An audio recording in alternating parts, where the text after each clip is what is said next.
नमस्ते। और आज हम कैक पढ़ेंगे। और इससे पहले जो क्लासेस हुई है वो थी शायद मानवाधिकार आयोग की थी और वित्त आयोग की थी, एससी एसटी और ओबीसी कमीशन की थी और भाषाई आयुक्त की थी। तो वो सारी आपने अच्छे से देख ली होगी। आज हमें क्या पढ़ना है? आज हमें कैक पढ़ना है। ठीक। और कैक को हिंदी में बोलते हैं नियंत्रक और महालेखा परीक्षक। अब कुछ लोग पूछेंगे मैम सेकंड ग्रेड वाले देख सकते हैं? हाँ बिल्कुल देख सकते हैं। थर्ड ग्रेड वाले दे सकते हैं।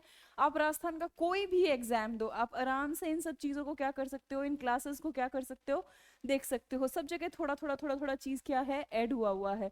तो चलो एक अच्छी सी मुस्कुराहट के साथ अपनी क्लास को आज क्या करते हैं, शुरू करते हैं। तो देखो, हमें पढ़ना है कैग। अब देखते हैं कैग का क्या काम होता है। क्या लिखा हुआ है? नियंत्रक और महालेखा परीक्षक। परीक्षक का मतलब आपको पता है, जो क्या करता है, जांच करता है। अब किस चीज की जांच करेगा इस पद पर बैठा व्यक्ति? देखो यहाँ इंडिकेशन है लेखा की। लेखा यानी कि इंग्लिश में बोलते हैं अकाउंट, या हम अपनी आम भाषा में अगर कहें तो हिसाब किताब की पर्ची। कौन सी पर्ची? हिसाब किताब की पर्ची। अब ये हिसाब किताब की पर्ची किसकी होगी? तो महाशब्द का इस्तेमाल हुआ है, यानी कि हमारे प्यारे से भारत का, जो महान भारत है हमारा, उसके हिसाब किताब की पर्ची की ये क्या करेगा? परीक्षा करेगा। अब भारत यानी कि ये क्या करेगा? भारत के संघ और राज्य क्षेत्र, भारत संघ और राज्य क्षेत्र, इन दोनों के हिसाब किताब की पर्चियों की ये क्या करेगा? जांच करेगा। मतलब जाके ये क्या करेगा? बेसिकली हिसाब मिलाएगा। जैसे कि आपको मम्मी ने पैसे दिए बाजार से सामान लाने के लिए, और आपने अगर कोई गड़बड़ घोटाला नहीं किया है तो आपका दिया हुआ हिसाब का पर्ची और मम्मी का सामान का सब कुछ चीज क्या हो जाएगा? मैच हो जाएगा। अगर मैच नहीं हुआ तो मतलब गड़बड़ हुई है। तो क्या करता है, जो नियंत्रक और महालेखा परीक्षक है ना, वो भी यही देखता है कि भारत संघ और भारत के राज्य क्षेत्रों में जितना भी खर्चा सरकार ने किया है, क्या वो पब्लिक अकाउंट से मैच हो रहा है या नहीं हो रहा है। इसीलिए वो खातों की या हिसाब किताब के पर्ची की क्या करता है? जांच करता है। तो आसान भाषा में ऐसे समझे कि खाता मिलाना है, हिसाब किताब की पर्ची देखनी है कि इतने पैसे आए, इतने यहाँ खर्च हुए, इतने बचे और इतने गुल्लक में जमा है। ये काम किसका है? आपका महालेखा परीक्षक का है। क्लियर? अब पढ़ूं? तो देखो, सबसे इंपॉर्टेंट बात है इसके अंदर अनुच्छेद। तो अनुच्छेद कौन सा है इसके अंदर? 148। तो यहाँ पे निकाल के रख लीजिए कि 148 जो अनुच्छेद है वो किससे संबंधित है? कैग से संबंधित है। किससे संबंधित है? आपके कैग से। और ये क्वेश्चन में क्या किया जाता है, बहुत बार पूछा जाता है कि भारत का नियंत्रक और महालेखा परीक्षक कहाँ लिखा हुआ है? तो 148 आर्टिकल में लिखा हुआ है। अनुच्छेद 148 में कैग के स्वतंत्र पद की व्यवस्था है। सबसे इंपॉर्टेंट बात, ये पद कैसा है? स्वतंत्र है। देखो, जिसको खातों की जांच करनी होगी ना, उस पद को आपको क्या रखना होगा? स्वतंत्र रखना ही होगा, निष्पक्ष रखना ही होगा, वरना वो हिसाब किताब का पर्ची अच्छे से क्या नहीं होगा? जांच नहीं हो पाएगा। तो क्लियर? कोई प्रॉब्लम नहीं?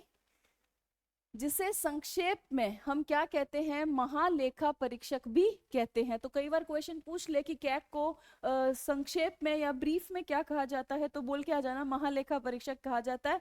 और दिमाग में रखना कि हाँ, हिसाब किताब की जांच करने वाला ये परीक्षक है। ठीक है? हिसाब किताब मतलब आपका खाता सरकार का देखेगा, चाहे वो भारत सरकार है, चाहे वो अलग अलग राज्यों की सरकार है। क्लियर? और देखो, आर्टिकल याद रखना 148 है। अब यह भारतीय लेखा परीक्षण और लेखा विभाग का मुखिया होता है। ये लाइन भी आपके क्या उठ सकती है, पेपर में क्वेश्चन बनकर उठ सकती है। वो आपसे पूछ सकता है कि भारतीय लेखा परीक्षण और भारतीय लेखा विभाग का मुखिया कौन होता है। तो देखो, आसान शब्दों में याद रखना कि ये जो हमारे कैग भैया है ना, ये कैग भैया हमारे देखते हैं खाता। इसलिए भारत में जितना भी खाता या लेखा के संबंधित जो भी विभाग है ना, उसके ये क्या होंगे? उसके ये क्या होंगे? डॉन होंगे। क्या होंगे उसके? डॉन। डॉन तो गलत लिख दिया मैंने, याद करने के लिए लिख दिया।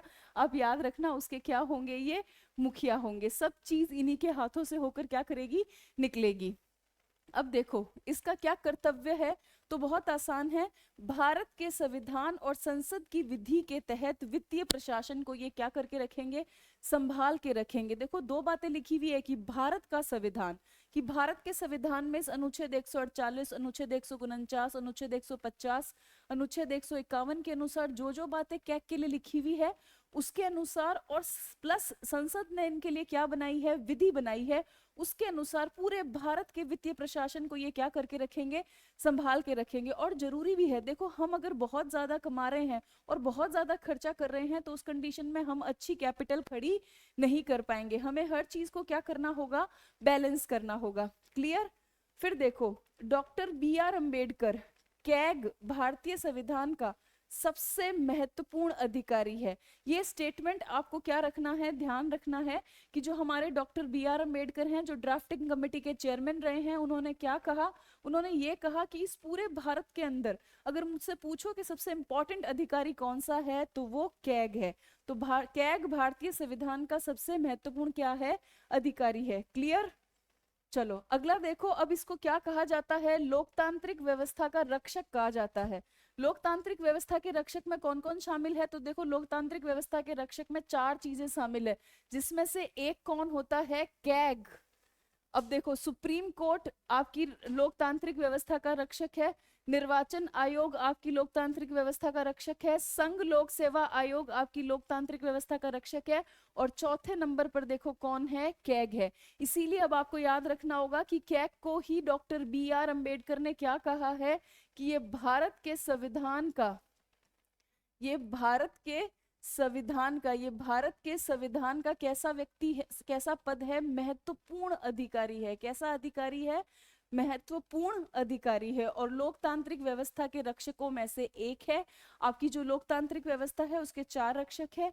एक तरफ है सुप्रीम कोर्ट, निर्वाचन आयोग, देन संघ लोक सेवा आयोग और देन कैग। और अभी आपने बहुत सारे ऐसे मुद्दे देखे भी होंगे जिसमें सुप्रीम कोर्ट ने इतने फर्म, इतने अच्छे डिसीजन दिए हैं एक के बाद एक, जिससे पता चलता है कि भारत में लोकतंत्र नामक व्यवस्था की रक्षा करने के लिए सुप्रीम कोर्ट है, चुनाव आयोग है, संघ लोक सेवा आयोग है और आपका कैग भी है। क्लियर।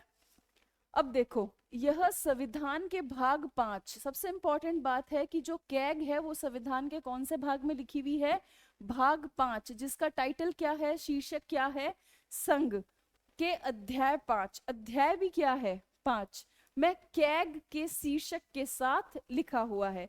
इसमें 148 से 151 तक के अनुच्छेद शामिल है। ये प्योर फैक्ट है।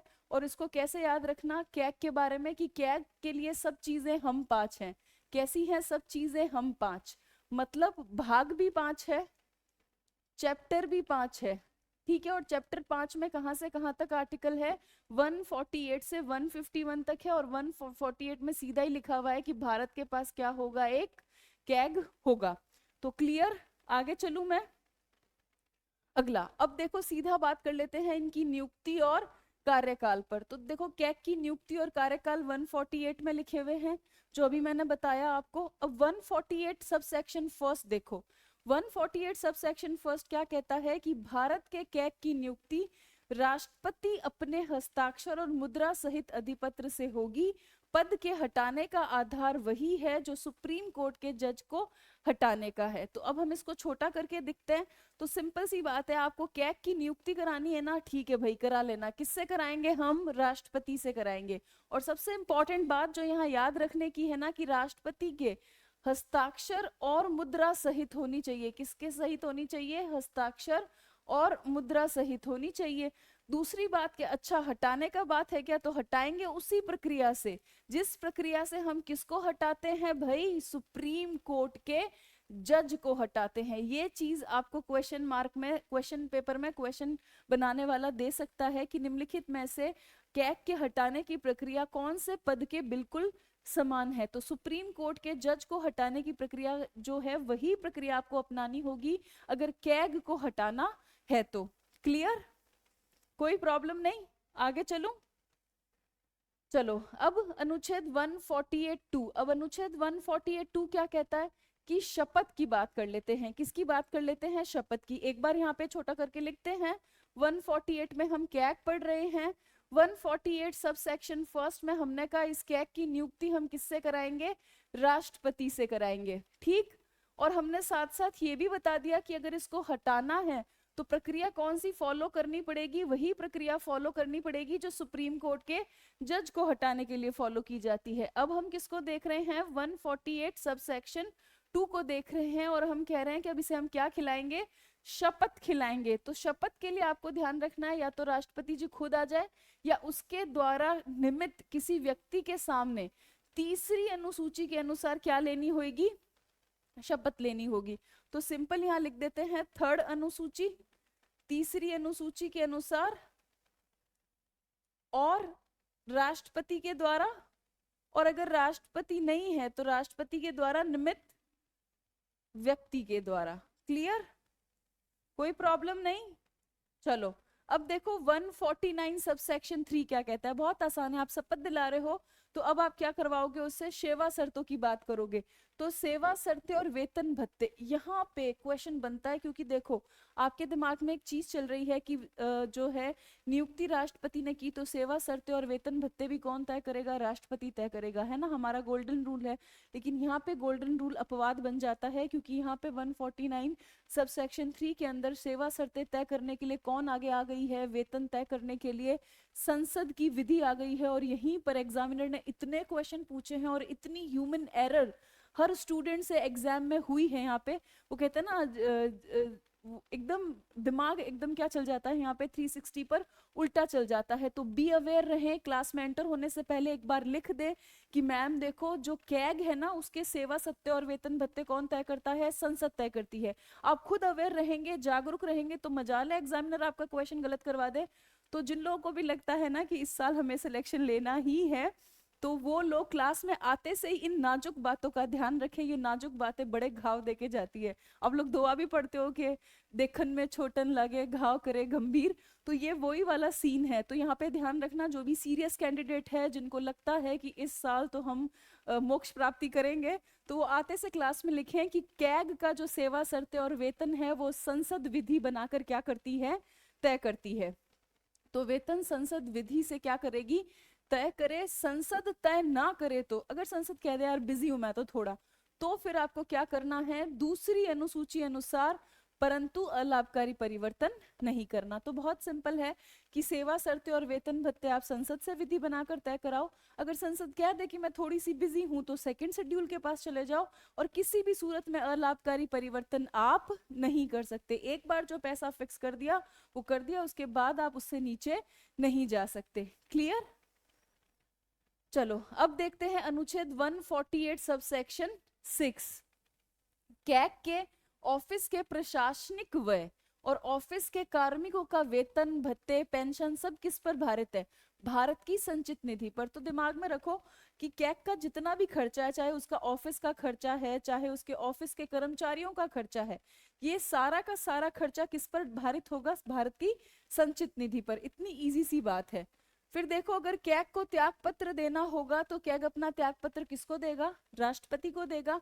ये भी क्वेश्चन पूछा हुआ है तो ध्यान रखना कैग का कार्यकाल पे क्वेश्चन आता ही है, और इतने ज्यादा कार्यकाल हो जाएंगे कि आप कंफ्यूज होंगे। तो क्या करना, एक टेबल बनाना, उसमें सबके कार्यकाल लिखना, जितने भी आयोग है उन सबके कार्यकाल लिखना, और अपने बेड के सामने जहां आप सोते हो ना उसके ठीक सामने चिपका लेना।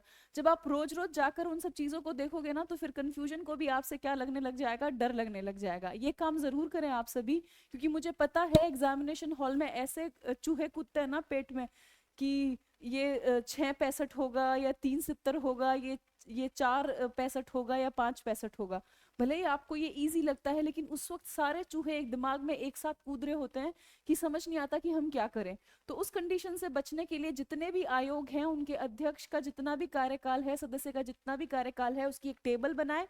टेबल बनाकर उसको अपने जहां पे आप सोते हो उसके ठीक सामने या जहां पढ़ते हो उसके ठीक सामने चिपकाएं, ताकि आपको एग्जामिनेशन हॉल में वो कंफ्यूजन के चूहे कूदने से मुक्ति मिल जाए। ठीक, तो देखो कैग का कार्यकाल कितना है, 6 वर्ष और 65 वर्ष की आयु जो भी पहले हो। यह कार्यकाल, कौन सा कार्यकाल, यह कार्यकाल संविधान ने तय नहीं किया। कैग का अधिनियम है कर्तव्य शक्तियां और सेवा शर्तें अधिनियम 1971 के अनुसार है। मतलब संसद ने 1971 के अंदर ही कैग के कर्तव्य शक्ति और सेवा शर्तों से संबंधित क्या बना दिया, कानून बना दिया, और उसी के अनुसार सेवा शर्तें तय की, वेतन तय किया, कार्यकाल तय किया, शक्तियां तय की और कर्तव्य तय किया। और एक्ट कब बनाया, 1971 के अंदर। क्लियर, कोई प्रॉब्लम नहीं, आगे बढ़ूं। चलो अब देखते हैं अनुच्छेद 149। अभी हमने सारा 148 को देखा, अब हम किसको देख रहे हैं, 149 को। तो 149 में लिखा हुआ है कैग के कर्तव्य और शक्तियां। तो सिंपल सी बात लिख लो कि 149 के अंदर क्या है, जो कैग है ना उसके पास कैसी शक्ति है और कैसा उसका कर्तव्य है। ठीक, कोई बात, कोई प्रॉब्लम नहीं। देखो, संविधान संसद को यह अधिकार देता है कि वह केंद्र, राज्य या किसी अन्य प्राधिकरण संस्था के महालेखा परीक्षक से जुड़े लेखा मामलों को तय करे। अब देखो बहुत आसान है, संसद तय करेगी। कौन तय करेगी? संसद। संसद को अधिकार दिया है संविधान ने, कि संविधान कहता है कि संसद तय करे कि केंद्र का, राज्य का या कोई ऐसा प्राधिकरण जिसमें भारत सरकार का या राज्य सरकार का पैसा लगा हुआ है, उस प्राधिकरण की अगर हिसाब किताब की पर्ची देखनी है तो वो कौन देखेगा? कैग देखेगा। फिर से सुनो, जितना अच्छे से सुलझा के सुनोगे उतना अच्छा होगा। मैं क्या कह रही हूं कि जो हमारे संविधान जी हैं, इन संविधान जी ने क्या कहा कि यार मेरे पे बहुत लोड है, संसद प्लीज यार मैं तुझे कुछ क्या दे रहा हूँ, अधिकार दे रहा हूँ। दे दिया संसद को अधिकार, है ना। अब संसद को क्या अधिकार दिया कि यार संसद देख, जहां पे भी भारत सरकार है और जहां पर भी राज्य सरकार है, क्लियर, और जहां पर भी भारत सरकार या राज्य सरकार का पैसा लगा है, ऐसे प्राधिकरण, ऐसे प्राधिकरण या ऐसी ऐसी संस्था, इन सारी चीजों की, इन सारे जगहों की जो हिसाब की पर्ची है, जो हिसाब किताब की पर्ची है, जो हिसाब किताब की पर्ची है, उसकी जांच आप किससे करा लो? आप कैग से करा लो। ये अधिकार दिया है। फॉर एग्जाम्पल, अगर भारत सरकार का कोई कंपनी है, भारत सरकार की कोई कंपनी है, भारत सरकार के पास बहुत सारे पीएसयू हैं, भारत सरकार की अपनी सार्वजनिक कंपनियां हैं, जैसे भेल है, गेल है, ओएनजीसी, आप पढ़ते भी हो महारत्न कंपनी, राजस्थान सरकार के पास रीको है, आरएफसी है। तो जहां पर भी सरकार का पैसा लग, जहां पर सरकार है, केंद्र की सरकार है, राज्य की सरकार है, या जहां पे भी इन सरकारों का पैसा लगा है, वहां वहां हिसाब किताब की पर्ची की जांच करने के लिए संसद किसको भेजेगा, किसका कर्तव्य डिसाइड करेगा? कैग डिसाइड करेगा। कैग ही जाकर वहां पर क्या देखेगा? वो हिसाब का मिलान करेगा। तो देखो फिर से पढ़ते हैं, संविधान संसद को यह अधिकार देता है कि वह केंद्र, राज्य या किसी अन्य प्राधिकरण या संस्था के महालेखा परीक्षक से जुड़े लेखा मामलों को क्या करे? तय करे। संसद ने इस हेतु महालेखा परीक्षक कर्तव्य, शक्ति और सेवा शर्तें अधिनियम 1971 बनाया है, जो हम पहले भी पढ़े थे। तो क्लियर, आपको स्क्रीनशॉट लेना है जिस जिसको, वो एक अच्छा स्क्रीनशॉट ले लीजिए। अब चलते हैं अपन आगे की तरफ। हाँ, अब हमें क्या पढ़ने हैं? सारे के सारे कैग के क्या पढ़ने हैं? कर्तव्य पढ़ने हैं। अब इन कर्तव्यों से आता है क्वेश्चन, और ये आपको बहुत इजी होके पढ़ना है। इसको टेंशन लेकर याद करने की कोशिश बिल्कुल मत करना, एकदम सरल तरीके से और लाइट होकर, मतलब सहज तरीके से पढ़ने की कोशिश करना, तब तो ये क्या होंगे, आपके दिमाग में घुसेंगे, वरना ये कह देंगे बाय। ठीक, तो देखो, भारत की संचित निधि और प्रत्येक राज्य की संचित निधि, दो बातें लिखी हुई है कि आपके भारत की संचित निधि और प्रत्येक राज्य की संचित निधि, प्रत्येक संघ शासित प्रदेश जहां विधानसभा है उसके सभी खर्चों की क्या करेगी? लेखा परीक्षा। तो बहुत सिंपल है कि भारत का संचित निधि, किसी राज्य का संचित निधि और एससीयूटी जिसके पास अपनी खुद की विधानसभा है, उसका खर्चा, इन सब के जो खर्चे किए ना, वो हिसाब किताब का पर्ची, उसका ये क्या करेगा? लेखा परीक्षा करेगा। तो क्लियर, कोई प्रॉब्लम नहीं, आगे बढ़ूं, टिक लगाऊं इस पर? चलो, और हो भी ना तो आराम से कमेंट में लिख दिया करो।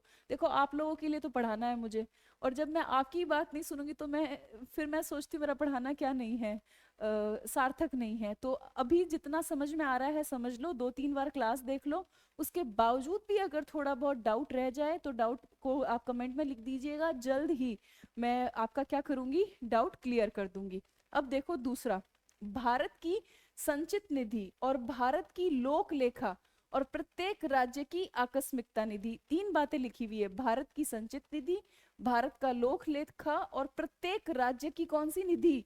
आकस्मिकता निधि। प्रत्येक राज्य की लोक लेखा के लेन देन की ये क्या करता है? जांच करता है। किसकी जांच करता है? कि भाई संचित निधि से कोई लेन देन हुआ है लोक लेखा से कोई लेन देन हुआ है, राज्य की आकस्मिकता निधि से कोई लेन देन हुआ है, राज्य की लोक लेखा से कोई लेन देन हुआ है, तो उनकी भी जांच कौन करेगा? कैग करेगा। क्लियर?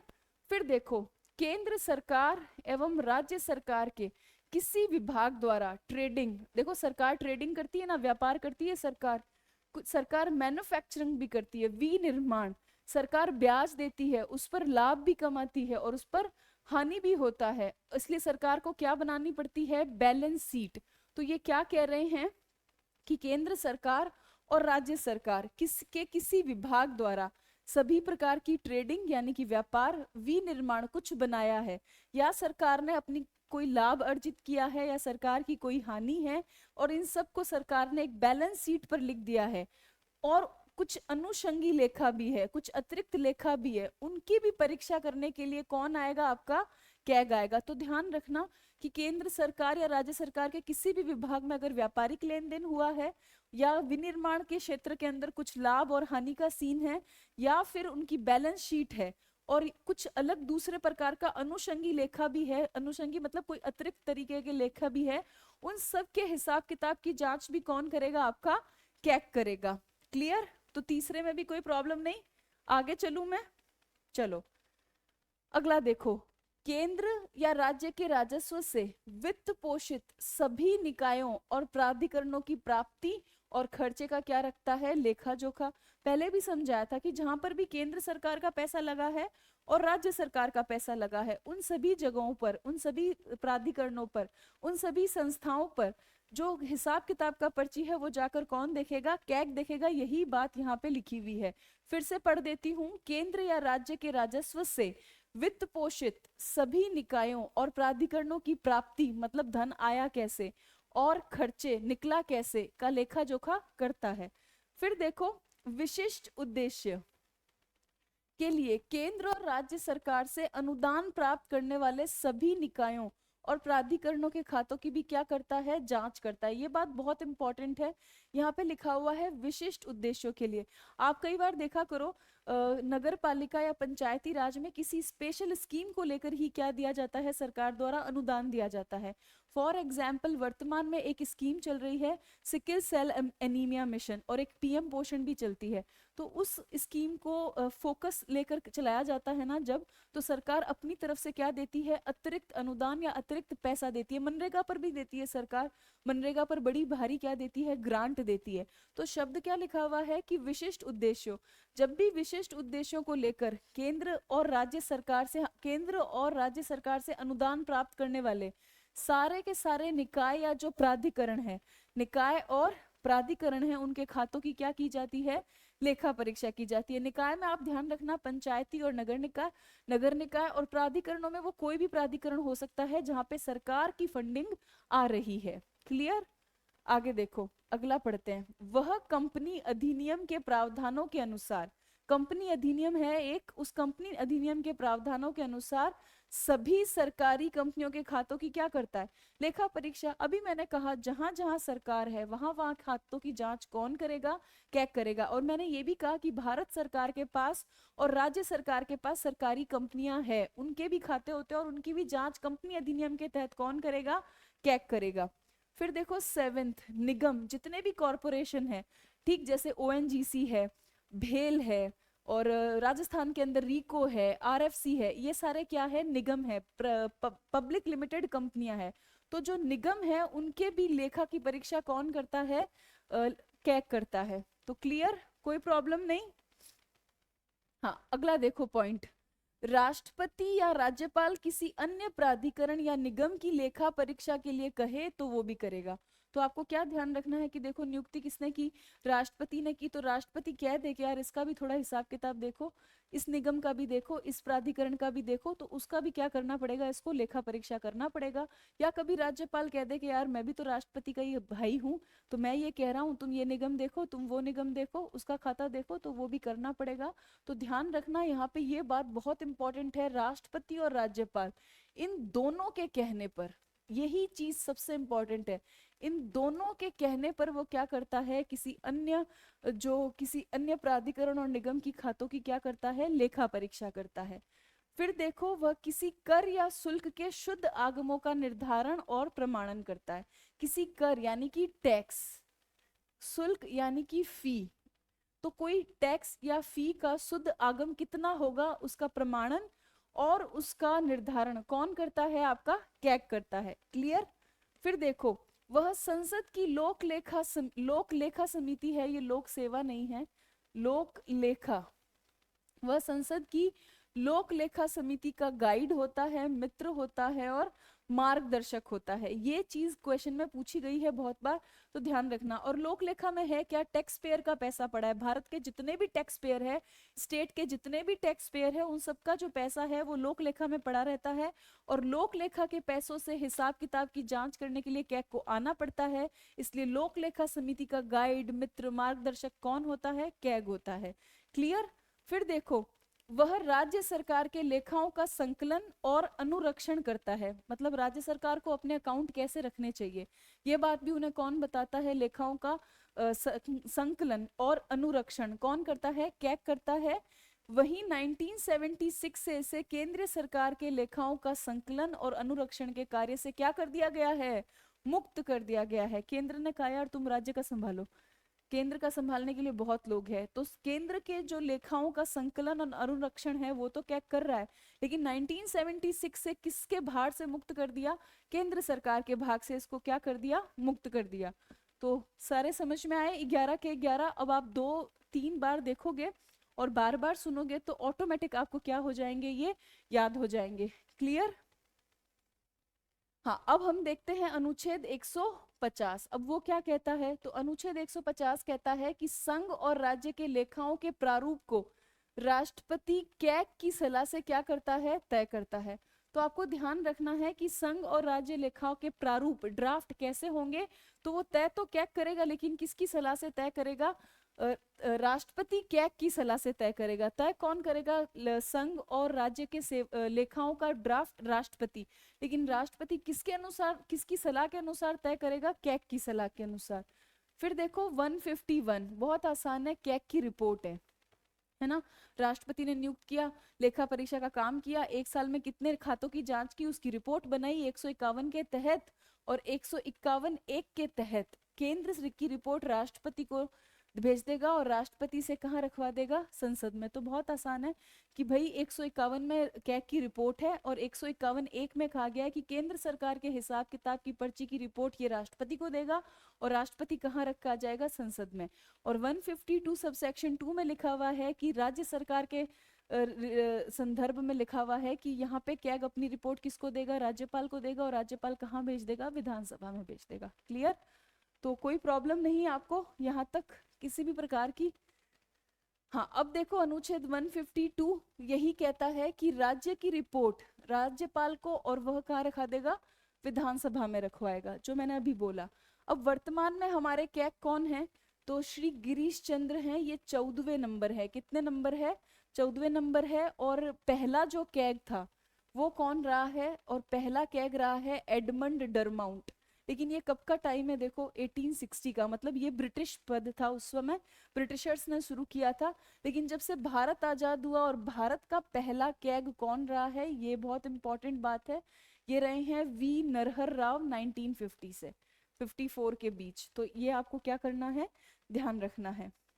ओह, तो चलो आज का कारवा पूरा हुआ क्लासेस का, और अब मिलेंगे अगली क्लास में। और जब तक ये सारी पिछली क्लासेस देख लें, बीच में संडे भी है एक, तो पिछली सारी क्लासेस देख के अच्छा रिवीजन कर लें। और जो नए व्यूअर्स हैं, जो नए स्टूडेंट्स इससे क्लास से जुड़ रहे हैं, वो प्लीज़ चैनल को शेयर करें, सब्सक्राइब करें, लाइक करें, ताकि आपका और मेरा जो ये निशुल्क शिक्षा का जो अच्छी निशुल्क क्वालिटी वाला जो एजुकेशन है वो क्या हो सके, थोड़ा विजन और ब्रॉड और अच्छा हो सके। और बराबर क्लास देखें, टेस्ट सीरीज को जरूर से परचेज करें ताकि वहाँ प्रैक्टिस हो सके और वहाँ आपको पता चल सके कि आपकी कहाँ प्रॉब्लम आ रही है। और वहाँ जो भी प्रॉब्लम हो और क्लास से रिलेटेड जो भी प्रॉब्लम हो और वहाँ क्वेश्चन करने में जो भी डाउट हो उसको कमेंट बॉक्स में टाइप करें। मुझे जैसे ही इनपुट मिल जाएगा और टाइम मिलेगा क्लास के बीच में, मैं आपका डाउट क्या करूँगी? सॉल्व करूँगी। तो आज अभी कह रही हूँ राधे राधे, जय श्री राम, और जिसका भी रमजान चल रहा है उसको रमजान मुबारक। ठीक, तो मिलते हैं अगली क्लास में। बाय।